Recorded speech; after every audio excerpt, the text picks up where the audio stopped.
Hi friends, welcome to VP lifestyle. இன்றைக்கி இட்லி தோசைக்கு ஏற்ற குயிக்காக சட்னி எப்படி செய்கிறது அப்படின்னு பார்க்கலாம் வாங்க. அதுக்கு இந்த மாதிரி வெது வெதுப்பான தண்ணியில் உங்களுக்கு காரத்துக்கேற்ப வரமிளகாயை போட்டு ஒரு 10 நிமிஷம் ஊற வச்சுக்கோங்க. அதுக்கப்புறமா பெரிய வெங்காயம் ஒரு 3 வெங்காயம் இந்த மாதிரி ஸ்லைசஸ் பண்ணி வச்சுருக்கேன். அதுக்கப்புறம் ஒரு 4 பல் பூண்டு, புளி வந்து நார்மல் சட்னியோட இது கொஞ்சம் ஜாஸ்தியாக போட்டுக்கணும். இது கூட கல்லுப்பையும் போட்டு உங்களுக்கு எவ்வளோ உப்பு வேணுமோ அதுக்கு தகுந்த மாதிரி உப்பு போட்டு மிக்ஸி போட்டு நல்லா ஃபைன் பேஸ்ட்டாக அரைச்சிக்கோங்க. மிளகாயை அந்த மாதிரி வெது வெதுப்பான தண்ணியில் ஊற வச்சோம் அப்படின்னா தான் வந்து திப்பி திப்பியாக வராமல் நல்லா அரைப்பட்டுரும். அதுக்காக தான் அப்படி போட்டிருக்கோம். அந்த மிளகாய் ஊற வச்ச தண்ணியே இந்த சட்னிக்கு எவ்வளோ வேணுமோ அவ்வளோ ஊற்றி அரைச்சிக்கலாம். இது கூட உப்பும் போட்டுக்கோங்க, நான் அதை வீடியோவில் காமிக்கல. இதோ அந்த மிளகாய் ஊற வச்ச தண்ணியை ஊற்றி நல்லா அரைச்சிக்கோங்க. அதுக்கப்புறம் தாளிக்கிறது என்னென்னு பார்க்கலாம்.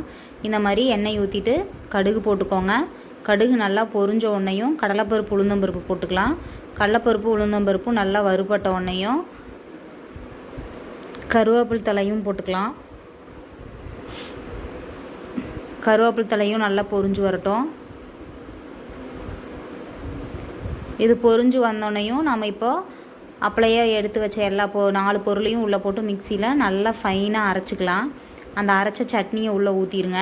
இதுக்கப்புறமா இந்த ஜாரில் இருக்கிறதுக்கும் தண்ணி ஒரு டம்ளர் ஊற்றி அலசி இதுக்குள்ளே ஊற்றிக்கலாம். அந்த வெங்காயம் எல்லாமே நம்ம பச்சையாக இருக்கிறதுனால பச்சை வாசனை போகும் தண்ணி இதை கொதிக்க விடணும். ஸோ சிம்மில் வச்சு நல்லா சுண்டுற அளவுக்கு கொதிக்க விட்டுக்கோங்க. ஸோ இந்த மாதிரி இந்த ஸ்டேஜ் வரைக்கும் பண்ணிக்கோங்க. அவ்வளோதான், சட்னி ரெடி. தேங்க்ஸ் ஃபார் வாட்சிங்.